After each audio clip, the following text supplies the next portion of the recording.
Hey you all, welcome back to polity made easy, जहां हम Indian polity को boring नहीं सुपर इजी वे में कवर करेंगे। लास्ट वीडियो में हमने इंडियन काउंसिल एक्ट करे थे, तो आज हम करने वाले हैं making of the constituent assembly. First time constituent assembly बनाने का प्रपोजल एम एन रॉय ने दिया था 1934 के अंदर। ऑफिशियल डिमांड करी थी इंडियन नेशनल कांग्रेस ने 1935 के अंदर।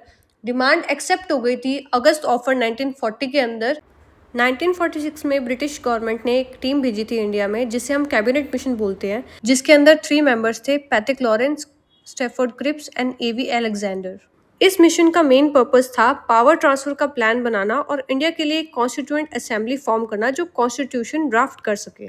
इस मिशन ने सजेस्ट किया कि असेंबली के अंदर प्रोविंसेस और प्रिंसली स्टेट से रिप्रेजेंटेटिव्स भेजे जाएंगे जो कि इनडायरेक्टली इलेक्टेड होंगे। इनडायरेक्टली इलेक्टेड का मतलब है कि मेंबर्स पब्लिक नहीं बल्कि प्रोविंशियल असेंबलीज के इलेक्टेड मेंबर्स चूज करेंगे।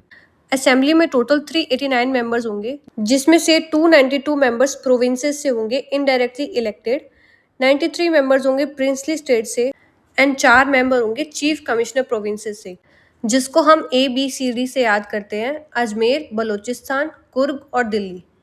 इंडिपेंडेंस के बाद में प्रिंसली स्टेट के सिर्फ 70 मेंबर्स रह गए थे और इंडिया में भी आफ्टर सेपरेशन 299 मेंबर्स रह गए थे। अब बारी है कॉन्स्टिट्यूएंट असेंबली के इलेक्शंस की।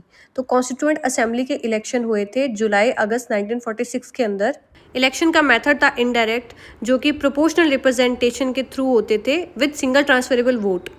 कांग्रेस ने सबसे ज़्यादा सीट विन करी थी, विच इज़ ऑलमोस्ट 208, और मुस्लिम लीग के अंडर 73 सीट्स आई थी। इनिशियली 389 मेंबर्स होते थे कॉन्स्टिट्यूएंट असेंबली में और आफ्टर पार्टीशन 299 मेंबर्स हो गए थे। Now comes first meeting and early sessions. So सबसे पहली मीटिंग हुई थी 9 दिसंबर 1946 के अंदर।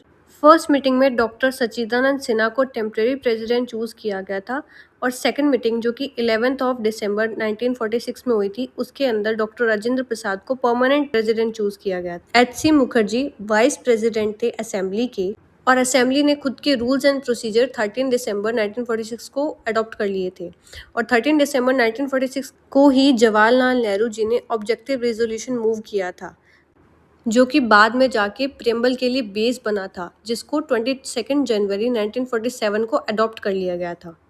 फिर आती है इम्पोर्टेंट कमिटीज़ जो कि उस टाइम एग्जिस्ट करती थी, जिसमें कि मेजर 8 कमिटीज़ होती थी और बाकी सारी माइनर कमिटीज़ में आती थी, या सब कमिटीज़ भी बोल सकते हैं।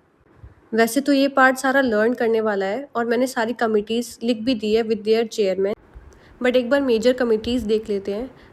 यूनियन पावर कमेटी के चेयरमैन जवाहरलाल नेहरू थे, यूनियन कॉन्स्टिट्यूशन कमेटी के चेयरमैन भी जवाहरलाल नेहरू थे और प्रोविंशियल कॉन्स्टिट्यूशन कमेटी के चेयरमैन सरदार वल्लभ भाई पटेल थे। ड्राफ्टिंग कमेटी तो of course doctor BR Ambedkar थे। एडवाइजरी कमेटी के चेयरमैन सरदार वल्लभ भाई पटेल थे। रूल्स ऑफ प्रोसीजर कमेटी के चेयरमैन राजेंद्र प्रसाद थे।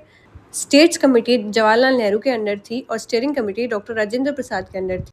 अब इसके लिए एक यूनिवर्सल ट्रिक है कि जिन कमिटीज़ के आगे यूनियन और स्टेट्स आता है वो जवाहरलाल नेहरू के अंडर मेजरली। प्रोविंशियल और एडवाइजरी कमेटी सरदार वल्लभ भाई पटेल के अंडर है।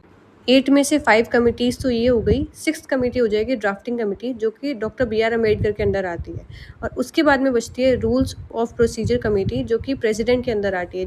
प्रेसिडेंट रूल बनाते हैं तो हम इसको ऐसे याद कर सकते हैं। Steering committee doctor Rajendra Prasad के अंदर थी। जैसे कि कार के अंदर स्टीयरिंग मेन होता है, वैसे ही एक कंट्री के लिए प्रेसिडेंट एक स्टीयरिंग जैसा होता है। सो टोटल हो गई 8 कमिटीज़। फिर आती है अदर माइनर कमिटीज़, जिसमें सबसे पहले आती है फाइनेंस एंड स्टाफ कमेटी। तो फाइनेंसेस हमारा कौन देखते हैं, मेन हेड तो वो हो जाएंगे डॉक्टर राजेंद्र प्रसाद।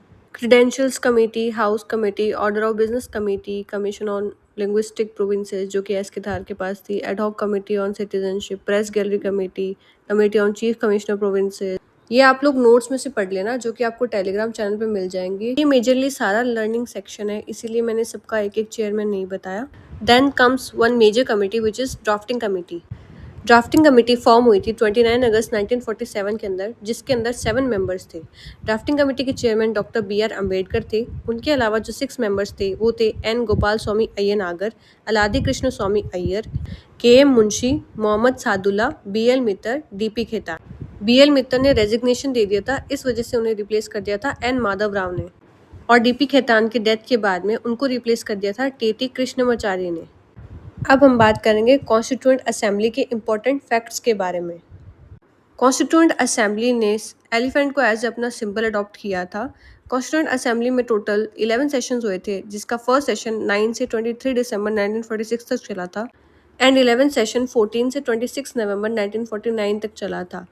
26 नवंबर 1949 को हमारा कॉन्स्टिट्यूशन अडॉप्ट कर लिया गया था, जिसको हम कॉन्स्टिट्यूशन डे के नाम से भी जानते हैं।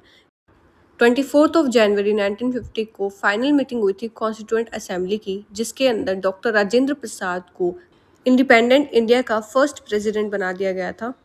11 सेशंस में टोटल 165 डेज का टाइम लगा था, जिसमें से 114 डेज खाली कॉन्स्टिट्यूशन ड्राफ्ट करने में और उस पर डिस्कशन करने में लगे थे, और पूरा कॉन्स्टिट्यूशन बनने में 2 ईयर्स 11 मंथ्स एंड 18 डेज लगे थे। टोटल 3 रीडिंग्स लगी थी कॉन्स्टिट्यूशन ड्राफ्ट करने के लिए। फर्स्ट रीडिंग का टोटल टाइम था 5 डेज का, जो कि 4 नवंबर 1948 से 9 नवंबर 1948 तक चली थी। इस मीटिंग में ड्राफ्ट कॉन्स्टिट्यूशन को इंट्रोड्यूस किया गया था बाय डॉक्टर भीमराव अंबेडकर, और इस मीटिंग में कॉन्स्टिट्यूशन के बेसिक प्रिंसिपल्स पे डिस्कशन हुआ था। नाउ कम्स सेकंड रीडिंग, जो कि मोस्ट इंपॉर्टेंट और लॉन्गेस्ट रीडिंग थी, जो 15 नवंबर 1948 से 17 अक्टूबर 1949 तक चली थी।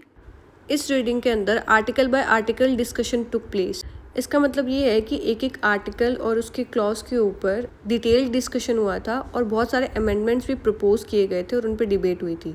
फिर आती है थर्ड और फाइनल रीडिंग, जो कि 14 नवंबर 1949 से 26 नवंबर 1949 तक चली थी। इस मीटिंग में फाइनल डिस्कशन हुआ था, जिसके अंदर फाइनल अप्रूवल दे दिया गया था कॉन्स्टिट्यूशन को, और 26 नवंबर 1949 को कॉन्स्टिट्यूशन अडॉप्ट कर लिया गया था। Now come some other important facts. Constitutional adviser थे BN राव। नेशनल फ्लैग को अडॉप्ट कर लिया गया था 22 जुलाई 1947 को, जिसके डिज़ाइनर थे पिंगली वेंकैया। नेशनल एंथम को हमने अडॉप्ट किया था 24 जनवरी 1950 को, जो कि है Jana Gana Mana, written by Rabindranath Tagore. National song को भी हमने सेम डे अडॉप्ट किया था, which is Vande Mataram by Bankim Chandra Chattopadhyay, या हम चैटर्जी भी बोल सकते हैं।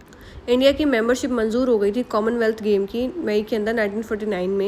इंडिया का कॉन्स्टिट्यूशन लेंथीएस्ट रिटन कॉन्स्टिट्यूशन है, जिसके अंदर ओरिजिनली 395 आर्टिकल्स, 8 शेड्यूल्स, 22 पार्ट्स थे, but now as of 2026 it has 448 articles, 12 schedules and 25 parts. SN Mukherjee chief draftsman थे कॉन्स्टिट्यूशन के, और 299 में से 284 मेंबर्स ने साइन किया था कॉन्स्टिट्यूशन के ऊपर, जिसमें से कि 15 फीमेल्स थी, और साइन हुआ था 26 नवंबर 1949 को। Then comes one important part which is calligraphy. English में कैलीग्राफी करी थी प्रेम बिहारी नारायण रायजादा, जिसका स्टाइल था flowing italic style. Hindi calligraphy करी थी वसंत कृष्णन वैद्य ने। आर्टिस्टिक एलिमेंट्स जो थे वो नंदलाल बोस ने ऐड करे थे, और डेकोरेशन और एम्बेलिशमेंट करे था बियोहर राम मनोहर सिन्हा ने। So these were all the important notes. अब लेते हैं क्विक रिविजन इंपॉर्टेंट फैक्ट्स का, ताकि सब प्रॉपरली रिटेन हो जाए। Let's get back to the features and nature of the constituent assembly. ये एक सोवरेन बॉडी बन गई थी 14 अगस्त 1947 को। ये एक रिप्रेजेंटेटिव बॉडी है, जिसके अंदर इनडायरेक्ट इलेक्शंस होते थे। इसके पास में लिमिटेड पावर्स थी कॉन्स्टिट्यूशन को फ्रेम करने के लिए। इस बॉडी का सिर्फ एक सिंगल पर्पस था, कॉन्स्टिट्यूशन को फ्रेम करने का। ये एक इंडिपेंडेंट और फ्लेक्सिबल बॉडी थी, ये कॉन्टिन्यूड बॉडी थी, और इसके अंदर जो भी डिसीजन लिया जाता था मेजोरिटी के थ्रू, वो माइनॉरिटीज को ध्यान में रख के लिया जाता था। क्विक फैक्ट्स ये हैं कि फर्स्ट मीटिंग 9 दिसंबर 1946 को हुई थी। टोटल मेंबर्स थे 389। पार्टीशन के बाद में हो गए थे 299। प्रेसिडेंट थे doctor Rajendra Prasad. Drafting committee के चेयरमैन थे doctor BR Ambedkar. Constitution adopt हुआ था 26 नवंबर 1949 को, और इन्फोर्स या इनैक्ट हुआ था 26 जनवरी 1950 को। ये इस दिन इसलिए हुआ था क्योंकि 1930 के अंदर 26 जनवरी को ही पूर्ण स्वराज का रिजोल्यूशन लिया गया था, और इसको ऑनर करने के लिए ये इस दिन लागू किया। तो अब हम करेंगे quiz practice. So now it's the question part. तो फर्स्ट क्वेश्चन पिछली वीडियो में से है। The system of diarchean provinces was introduced by A. Indian Council Act of 1909, B. Government of India Act of 1919, Government of India Act of 1935, या D. Indian Independence Act of 1947। तो इसका answer हो जाएगा Government of India Act 1919 B। Second question, the representatives of princely states in the Constitution Assembly were A. directly elected, B. nominated by rulers of princely state, C. selected by British Parliament, and D. appointed by Governor General। So इसका answer हो जाएगा B, nominated by the rulers of princely states। Third question is, how many members of the Constituent Assembly belong to the princely state after the partition?